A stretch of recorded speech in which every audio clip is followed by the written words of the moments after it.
Assalamualaikum warahmatullahi wabarakatuh. Innal hamdalillah wassalatu wassalamu ala Rasulillah Sayyidina Muhammad bin Abdullah wa ala alihi wa sahbihi wa mawala amma ba'd. Mari kita awali pembelajaran bab 6 ini dengan membaca basmalah. Bismillahirrahmanirrahim. Bab 6 ini menjelaskan tentang dengan ilmu pengetahuan semua menjadi lebih mudah. Islam dan ilmu pengetahuan, membaca dan menghafal surah Ar-Rahman ayat ke-33, Al-Mujadalah ayat 11, serta memahaminya, dan tak lupa juga menerapkan perilaku cinta ilmu pengetahuan. Memang kalau kita renungkan dari zaman dahulu sampai sekarang, ini kehidupan manusia lebih nikmat, lebih mudah ketimbang orang hidup di zaman-zaman sebelumnya. Baik itu dari kendaraan, dari makanan, ataupun dari pakaian. Sekarang semuanya serba cepat, serba mudah. Di tahun 50-an mungkin orang berangkat haji itu naik kapal laut, perjalanannya kurang lebih 6 bulan, dia bawa makanan sendiri. Sedangkan karena dengan adanya ilmu pengetahuan,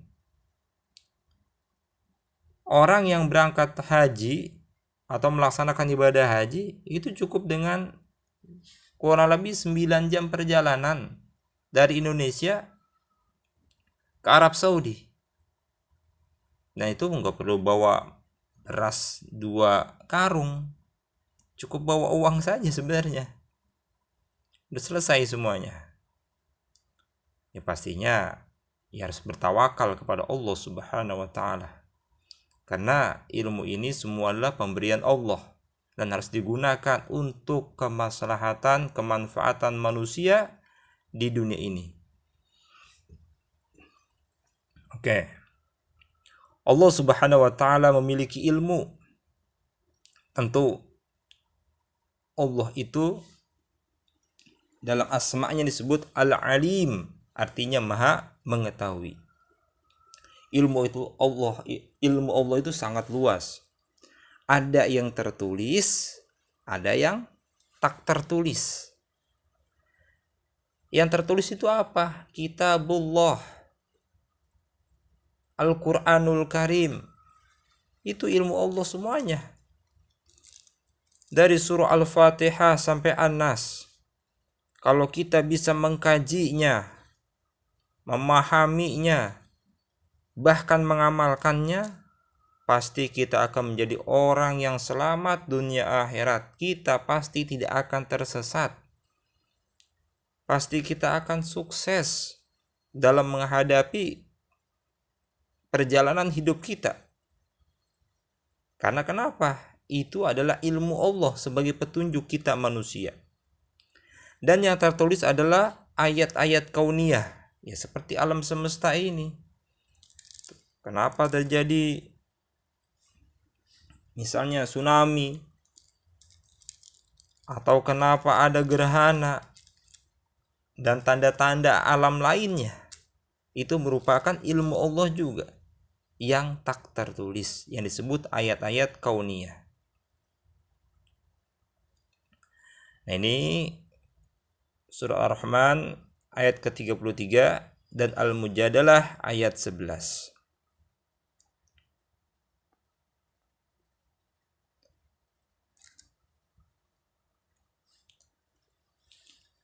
Kandungan Quran surat Ar-Rahman ayat ke-33. Langsung saja secara ringkas. Isi kandungan dari ayat ini adalah pentingnya ilmu pengetahuan bagi kehidupan manusia. Dengan ilmu pengetahuan, manusia dapat mengetahui benda-benda langit. Dengan ilmu pengetahuan, manusia dapat menjelajahi angkasa raya. dengan ilmu pengetahuan yang masanya lama jadi cepat, yang susah jadi mudah, yang berat jadi ringan, yang jelek jadi cakep. Walaupun istilahnya, mohon maaf, ada beberapa hal yang diharamkan. Ya, orang operasi plastik itu kan karena ilmu juga, tapi dia salah menggunakannya. Muka udah pemberian dari Allah, dirubah sama dia. Operasi plastik. Nah, ini yang ilmu yang tidak boleh, makanya harus beriman juga. Nanti ada penjelasannya di surah Al-Mujadalah, insyaallah. Nah, manusia diberi potensi oleh Allah berupa akal. Maka dari itu di ayat ini yang berbunyi, ya ma'syaral jinni wal insi in istata'tum an tanfudu min aqtaris samawati wal ardi fanfudu la tanfuduna illa bisultan. Wahai golongan jin dan manusia, apabila kalian sanggup menembus penjuru langit dan bumi, maka tembuslah. Kalian tidak sanggup menembusnya illa bisultan, kecuali dengan kekuatan Allah. Nah, kekuatan yang Allah berikan kepada kita ini apa? Akal manusia. Jadi akal kita nih, ini merupakan potensi yang Allah berikan, kekuatan bagi kita manusia. Yang kedua, kekuatan Allah yang diberikan kepada manusia itu apa? Ilmu pengetahuan. Akal kita punya, kemudian kita asah terus, jadilah ilmu pengetahuan untuk kita. Maka dari itu, akal ini harus terus diasah dengan apa? Belajar. Secerdas-cerdasnya manusia, kalau dia tidak belajar, dia bodoh. Dia bodoh pastinya. Diibaratkan seperti air sumur. Air sumur itu kalau terus diambil, dia akan jernih.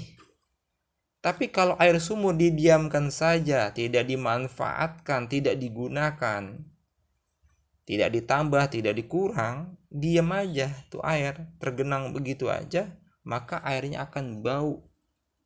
Nah, begitu akal manusia, harus digunakan, diasah, sehingga dia menjadi orang yang berilmu. Dalam Islam diajarkan, ditekankan bahwasanya thalabul ilmi faridatun ala kulli muslim, menuntut ilmu itu hukumnya wajib.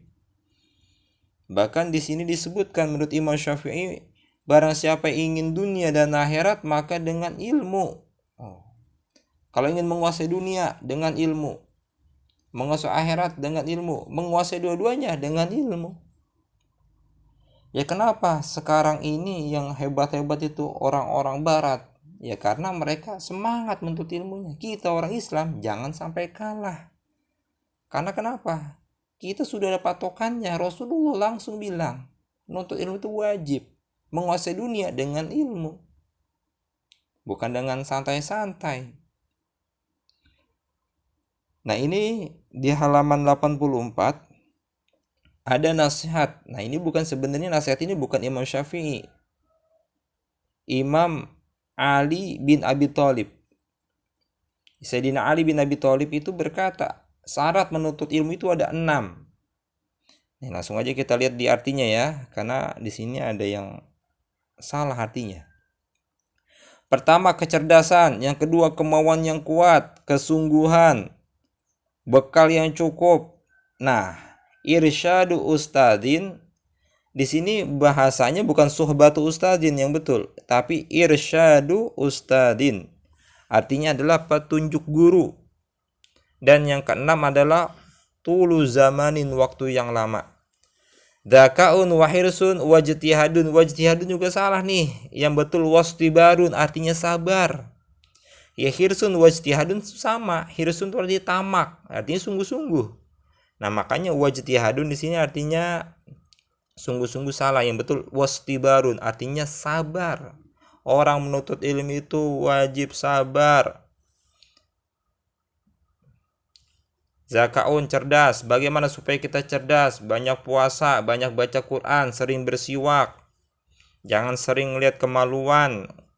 Iya, kalau sering melihat kemaluan, itu bikin otak kita tumpul, bikin bodoh. Lihat kemaluan sendiri aja hukumnya makruh, apalagi kemaluan orang lain. Lihat kemaluan sendiri aja bikin bodoh, apalagi lihat kemaluan orang lain. Nauzubillah. Wastibarun. Nah, di sini wastibarun yang perlu diganti nih. Kesabaran. Seperti PJJ sekarang nggak punya kota nih. Ya udah, sabar. Wahirsun, sungguh-sungguh. Ya kalau nggak punya, misalnya mohon maaf, ya kalau kita nabung, ya kita beli. Kalau ada, digunakan dengan yang baik. Bukan bakal main game, bukan bakal main yang macam-macam. Tapi gunakanlah yang bermanfaat. Irsadu ustadzin, petunjuk guru. Watulu zamanin, waktu yang lama. Bulugoh itu artinya bekal. Iyalah, nuntut ilmu wajib punya duit. Ya nggak mungkin kita belajar nggak punya uang. Beli baju seragam aja beli, buku juga beli, buku tulis. Ya memang sih kalau buku paket gratis, ya boleh minjem tapi jangan dirusak ya nak. Oke, kita lanjut. Penting nih, jadi syarat menuntut ilmu itu ada 6. Pertama cerdas, yang kedua rakus akan ilmu, tamak akan ilmu, sungguh-sungguh. Yang ketiga sabar, yang keempat adalah bekal yang cukup, yang kelima petunjuk guru, yang keenam waktu yang lama. Yang kedua, kandungan surah Al-Mujadalah 11, yaitu tentang pentingnya orang yang beriman dan orang yang berilmu. Orang yang beriman dan berilmu akan diangkat derajatnya oleh Allah Subhanahu wa taala. Jadi orang yang beriman, dia harus berilmu supaya dia kuat. Karena kalau orang beriman tidak berilmu, dia akan lemah. Jangan sampai bangsa kita seperti itu. Orang Islam di Indonesia presentasinya itu 82%. Kan banyak, berarti beriman tuh 82%. Tapi kalau semuanya mohon maaf tidak berilmu atau bodoh, maka kita tidak dianggap jumlah kita yang banyak. Kita akan tertindas. Kita akan dihinakan, na'udzubillah min dzalik. Oleh sebab itu kita yang beriman jangan sampai kalah. Kita harus lebih semangat lagi menuntut ilmunya. Karena udah yakin kita. Yarfa'illahu alladhina amanu minkum walladhina utul ilma darajat. Allah Subhanahu wa taala akan mengangkat derajat orang yang beriman. Pertama beriman dulu kuncinya, yang akan diangkat derajatnya oleh Allah. Yang kedua baru berilmu. Jadi bukan berilmu dulu, beriman dulu, soleh dulu yang paling penting. Suruh sholat duha, suruh sholat tahajud, waktunya sholat zuhur. Itu paling penting tuh. Waktu belajar dia belajar, sholat, puasa, imannya kudu kuat.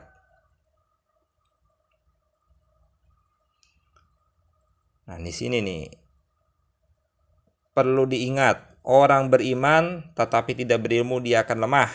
Tuh. Nah ini karena keimanan seorang tidak didasari atas ilmu pengetahuan tidak akan kuat. Begitu sebaliknya, orang berilmu tetapi tidak beriman ia akan tersesat karena ilmu dimiliki bisa jadi tidak untuk kebaikan sesama. Contohnya tadi tuh orang pinter banget, dokter operasi plastik jelek jadi cakep. Ya kalau misalnya darurat sih nggak jadi masalah. Bahkan gigi dibehelin aja kagak boleh. Ya karena giginya udah cakep, ngapain dia otak-atik. Kecuali memang giginya udah jelek, udah pada ompong. Nah supaya kelihatannya cakep kan baru dah. Ya pada dia senyum orang pada kabur. Nah makanya itu diperbaiki, nggak jadi masalah kalau itu. Nah ini udah pemberian Allah, udah cakep, harus disyukurin. Nah ini perilaku orang yang cinta ilmu pengetahuan. Dari surat Ar-Rahman ayat ke-33 adalah senang membaca buku, ingin mencari tahu tentang alam semesta, baik langit, bumi. Kemudian yang ketiga, meyakini bahwa alam semesta ini diciptakan oleh Allah untuk manusia, dan manusia harus merasa haus untuk terus menggali ilmu pengetahuan. Jadi Ar-Rahman ayat ke-33 ini memang tentang ilmu pengetahuan nih, semangat juang, rendah hati, kesuksesan diraihnya dan tidak merasa rendah diri. Nah ini tetap tawadu, nggak boleh sombong. Sedangkan Al-Mujadalah ayat 11, memiliki rasa ingin tahu yang tinggi dan berusaha untuk mendapatkan pengetahuan tersebut, bersikap sopan saat berjalan dan selalu menghargai dan menghormati guru. Ingat tuh, hormatmu pada gurumu lebih utama daripada ilmu yang kamu dapatkan dari guru tersebut. Pak Ismail ulangi, ilmumu yang kamu dapat itu nggak ada artinya kalau kamu tidak menghormati gurumu. Karena hormatmu pada gurumu lebih utama daripada ilmu yang kamu dapat dari guru tersebut. Hormatilah gurumu dengan hormat yang ta'zim, yang rendah hati, yang penuh dengan tawadu. Yang ketiga, senang mendatangi guru untuk meminta penjelasan ilmu pengetahuan. Ini PJJ. Kalau gurunya lupa, ya diingetin dengan sopan. Ini mau gurunya nggak ada kasih tugas, senangnya luar biasa. Ya semangat nuntut ilmu, pengen PJJ, pengen online, pengen daring ke istilahnya, tetap semangat. Apalagi tatap muka. Dan yang keempat, selalu menyimbangkan ilmu pengetahuan yang dimiliki dengan keyakinan terhadap kekuasaan Allah Subhanahu wa taala. Ingat bahwasanya ilmu yang Allah berikan kepada kita ini merupakan anugerah. Hada min fadli Rabbi, ini adalah karunia dari Allah Subhanahu wa taala. Kalian pasti tahu cerita di zamannya Nabi Sulaiman alaihissalam. Tatkala burung hudhud ini bilang ke Nabi Sulaiman bahwasanya dia melihat ada sebuah istana dari seorang ratu yang cantik dan istananya sangat besar. Nabi Sulaiman ingin memindahkan istana tersebut di hadapannya. Itu kata jin, ini golongan jin. Makanya ayat Ar-Rahman kan, ya ma'syarul jinni wal insi, wahai golongan jin dan manusia. Nah, pada saat itu ada namanya jin Ifrit. Jin Ifrit bilang, wahai Nabiullah, Nabi Sulaiman, saya akan memindahkan istana Ratu Balkis itu, istana dia itu, sebelum engkau bangun dari tempat dudukmu, dari singgasanamu. Kata Nabi Sulaiman, wah cakep sih, cepat. Nah, lumayan cepat lah, ya pasti cepat. Lah dia rombongan, bareng-bareng, gerombolan jin ini digotong, mereka kan jin besar, digotong sama dia. Tapi kata orang yang berilmu nih, manusia nih, kata manusia yang berilmu, wahai Nabiullah Sulaiman, saya akan memindahkan istana tersebut sebelum engkau mengedipkan mata kamu. Masya Allah, sebelum ngedip udah ada di depan Nabi Sulaiman. Itu manusia. Jadi manusia lebih hebat daripada jin kalau dia beriman dan dia berilmu. Ingat, kuncinya beriman dan berilmu. Digunakan insya Allah ilmunya itu untuk kemaslahatan dunia dan akhirat. Terima kasih banyak. Mudah-mudahan kita diberikan kesehatan, panjang umur, diberikan kemudahan dalam menuntut ilmu, dan ilmu kita bermanfaat dunia akhirat, sehingga kita bisa mengharumkan nama bangsa Indonesia, mengharumkan agama kita tentunya, dan tentunya kita bisa membanggakan kedua orang tua kita dan guru-guru kita. Kita akhiri dengan baca hamdalah. Alhamdulillahirabbil alamin. Mudah-mudahan bermanfaat dunia akhirat. Kurang lebihnya mohon dimaafkan. Assalamualaikum warahmatullahi wabarakatuh.